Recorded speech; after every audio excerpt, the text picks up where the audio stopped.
Hello student, आज का हमारा क्लास है वैद्युत फ्लक्स किसे कहते हैं। ठीक है, बहुत ही इंपॉर्टेंट है वैद्युत फ्लक्स, क्योंकि इस पर आधारित कुछ ना कुछ क्वेश्चन जरूर पूछा जाता है। तो वैद्युत फ्लक्स किसे कहते हैं, देखिए कोई भी समतलीय पृष्ठ, जैसे हमारे मान लेते ये हमारे पास कॉपी है, ये कॉपी जो है एक समतलीय पृष्ठ है। इस समतलीय पृष्ठ से अभिलंबवत गुजरने वाली वैद्युत बल रेखाओं की संख्या को वैद्युत फ्लक्स कहते हैं। जैसे कि मैं एक चित्र बना रहा हूँ, यहाँ पर एक समतलीय पृष्ठ हमने बना दिया यहाँ पर। ठीक है, मान लीजिए यहाँ से वैद्युत बल रेखाओं की संख्या ये दिखाई जा रही है। ठीक है, और ये वैद्युत बल रेखाओं की संख्या जो अभिलंबवत निकल रही है, कैसे निकल रही है, अभिलंबवत निकल रही है, तो उसे हम लोग क्या कहेंगे, उसका वैद्युत फ्लक्स कहते हैं। ठीक है, तो मैं इसकी परिभाषा लिख दे रहा हूं।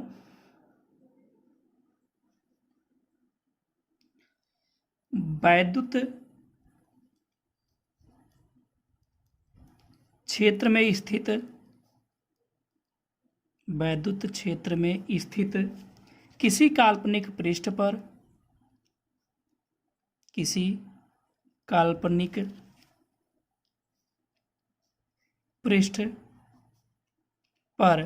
पृष्ठ मतलब वही जो हम समतल की बात कर रहे हैं, किसी काल्पनिक पृष्ठ पर वैद्युत फ्लक्स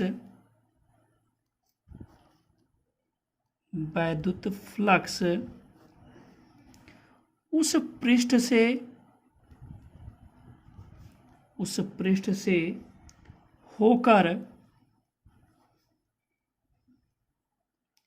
से होकर गुजरने वाली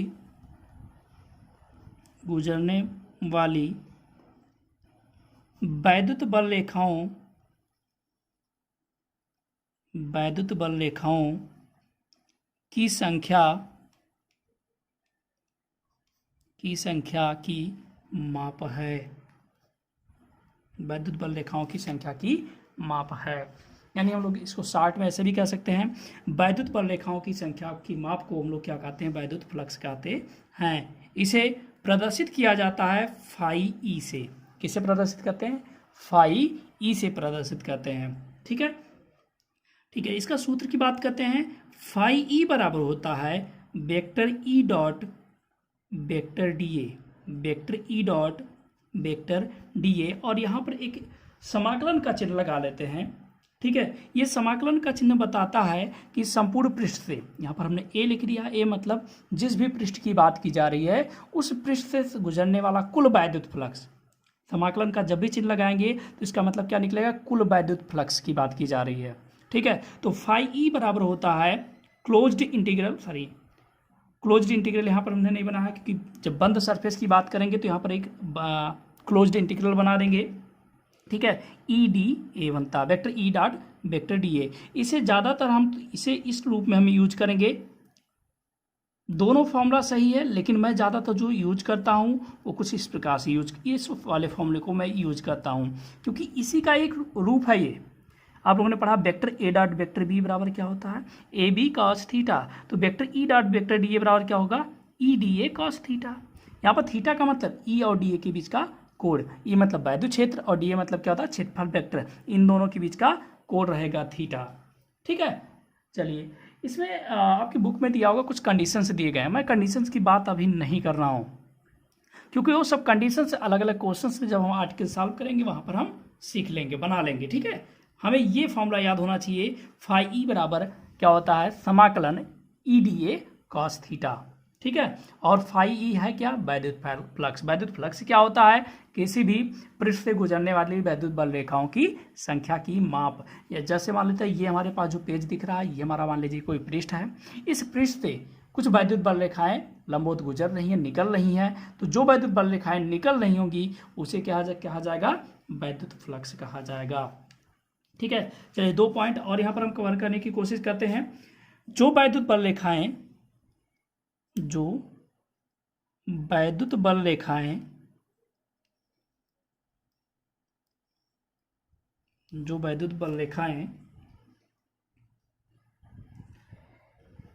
पृष्ठ से बाहर निकलती हैं, सॉरी जो नहीं जब लिखना चाहिए हमको, जब वैद्युत बल रेखाएं पृष्ठ से बाहर निकलती हैं, क्या होती हैं, बाहर निकलती हैं,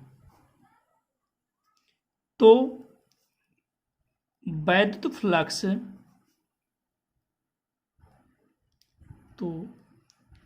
फ्लक्स कैसा होगा? धनात्मक होगा। ये बात आपको याद रखना, कई बार न्यूमेरिकल इस पर आधारित पूछा गया है, ठीक है। और ये कहेंगे, बहुत सारे स्टूडेंट कहते हैं। अच्छा, एक बात मैं और कहना चाह रहा हूँ कि देखिए, पिछले 2-3 सालों से फिजिक्स का पेपर यूपी बोर्ड में ऐसा आ रहा, जो सब लोग कह रहे हैं बहुत ही टिपिकल पेपर बनकर आ रहा है, ठीक है। मैंने देखा वो टिपिकल नहीं है, बस आपके पढ़ने का तरीका कुछ सही नहीं है, इसलिए वो आपको टिपिकल लगता है। जो स्टूडेंट सही तरीके से पढ़ते होंगे उन्हें कोई प्रॉब्लम नहीं फील होती होगी, वो पूरा का पूरा पेपर सॉल्व भी कर ले जाते होंगे, ठीक है। मैं ये चैप्टर हमारा खत्म हो जाए, इसके बाद मैं एक दिन आपसे चर्चा करता हूँ कि फिजिक्स हमें तैयार कैसे करना चाहिए जिससे 95+ नंबर आ जाए हमारे आसानी से, ठीक है। तो ये चैप्टर खत्म होने के बाद हम इस पर चर्चा करेंगे एक दिन, ठीक है। कोशिश लेकिन तब तक ये करते हैं कि 1000 सब्सक्राइबर पूरे हो जाए, जिससे लाइव होकर पढ़ाया जा सके, तो उस समय ज़्यादा बेटर रहता अपनी बातों को रखना, और आप लोग को समझ में भी आता है। कमेंट करके उस समय बात भी कर सकते हैं, लेकिन सब्सक्राइबर अभी नहीं पूरे हुए हैं और आप लोग शेयर भी शायद नहीं कर रहे हैं, इसलिए ठीक है। जैसा है इस लॉकडाउन में जो स्कूल से कहा जा रहा है उतना हम कर रहे हैं आप लोग, लेकिन अगर चाहते हैं लाइव क्लासेस के लिए तो ज़रूर शेयर करके इसको आप अपने अपने टारगेट को पूरा कीजिए। कम से कम 10-10 लोगों से सब्सक्राइब करवाइए चैनल, ठीक है, तभी ये हो पाएगा, नहीं तो फिर जैसे चल रहा है ये तो चलता ही रहेगा हमारा। और जब वैद्युत बल रेखाएं बाहर निकलती हैं तो क्या होता है? वैद्युत फ्लक्स कैसा होता है? धनात्मक होता है। और जब अंदर आती हैं तब फिर क्या होता है? ऋणात्मक होती हैं। जब अंदर आती हैं तो क्या रहेगा? वैद्युत फ्लक्स कैसा रहेगा? ऋणात्मक रहेगा, ठीक। एक बार फिर से मैं चर्चा कर ले रहा हूँ। वैद्युत फ्लक्स किसे कहते हैं?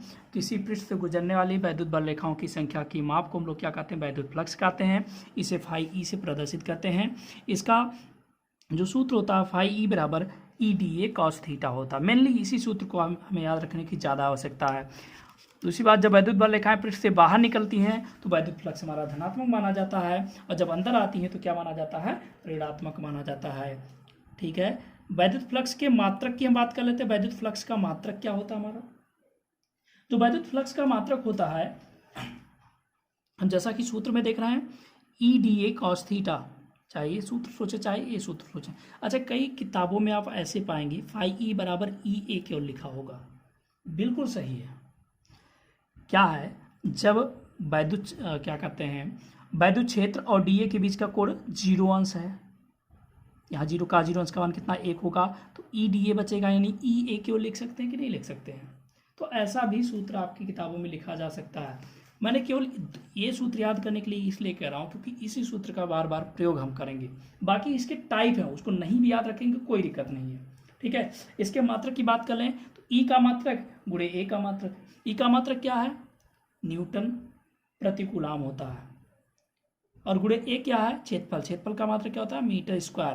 तो इसका मात्रक हो गया न्यूटन मीटर स्क्वायर प्रति कूलाम।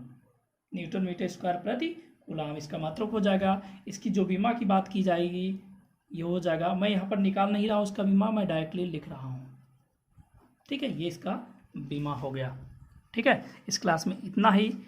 अगला टॉपिक हमें सबसे इम्पॉर्टेंट पढ़ना है गॉस थ्योरम। गॉस थ्योरम जिसमें काफ़ी बड़ा टॉपिक है, लेकिन पढ़ेंगे और बहुत ही आसानी से आपको समझ में आएगा अगर आपको क्षेत्रफल वेक्टर आता है तो। आप लोग के लिए मैं होमवर्क यहाँ पर लिख दे रहा हूँ, आपको तैयार क्या क्या करना है।